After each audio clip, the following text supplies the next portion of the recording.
आप देख रहे हैं भूलोगे नहीं।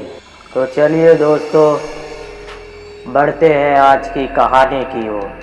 हम एक ऐसी दुनिया में रहते हैं जहां हर मोड़ पर इंसानों के भीतर डर और सिहरन पैदा करने के लिए आत्माएं और अन्य शैतानी ताकतें अपना रौब दिखाती रहती हैं। अब आप भले ही इस तथ्य पर यकीन करें ना करें, लेकिन हर हरकत हर कदम पर बुरी व अच्छी आत्माओं की नज़र रहती है। यह आत्माएं आपको एक पल के लिए भी तन्हा नहीं छोड़ती।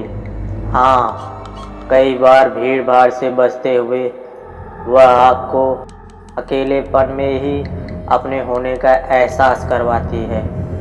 ऐसी ही एक घटना से हम आज आपको रूबरू करवाने जा रहे हैं, जो कोई कहानी नहीं बल्कि एक आम इंसान के साथ घटित एक खौफनाक घटना है। आज से 10-12 साल पुरानी बात है। महेश नाम का एक व्यक्ति, जिसका गांव पूर्वी उत्तर प्रदेश के एक कस्बाई इलाके में था। वैसे तो वो दिल्ली में नौकरी करता था, लेकिन घर आए हुए काफ़ी समय बीत चुका था, इसलिए छुट्टी लेकर वह घर आया हुआ था।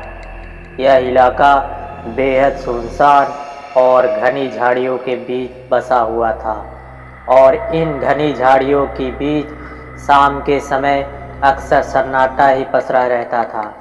महेश को बचपन से ही छत पर सोने की आदत थी, और बड़े होने के बाद जब भी वह गांव जाता तो अपने घर की खुली छत पर ही सोता था। लेकिन एक रात छत पर सोना ही उसके लिए महंगा साबित हुआ, क्योंकि यह वो रात थी जब उसका सामना एक ऐसे साये से हुआ जो नुकसान पहुंचाने के उद्देश्य से उसके पास तो आया, लेकिन अशोक की सूझबूझ की वजह से वह उसका बाल भी बांका नहीं कर पाया। रात का करीब 1 बजा था। अचानक किसी की आवाज़ ने अशोक की नींद खोल दी। वह अपनी चारपाई से उठकर छत की रेलिंग के पास जाकर आसपास देखने लगा। उसे अपने घर से थोड़ी ही दूर पर किसी साये को इधर उधर घूमते हुए दिखाई दिया। छोटा सा कस्बाई इलाका था। उसे लगा शायद कोई अपने घर से बाहर आया होगा। वह वापस जाकर चारपाई पर लेट गया। उसे फिर कुछ आवाज़ सुनाई दी, लेकिन इस बार आवाज़ थोड़ी ज़्यादा पास से आ रही थी। वह फिर उठा और छत से नीचे देखने लगा। उसे अपने घर के पास ही एक साया दिखाई दिया, लेकिन खौफनाक बात यह थी कि वह सिर्फ साया था, उसका शरीर नहीं था। इतने में उसे सीढ़ियों पर किसी के बहुत ही तेज़ी के साथ चढ़ने की आवाज़ सुनाई दी।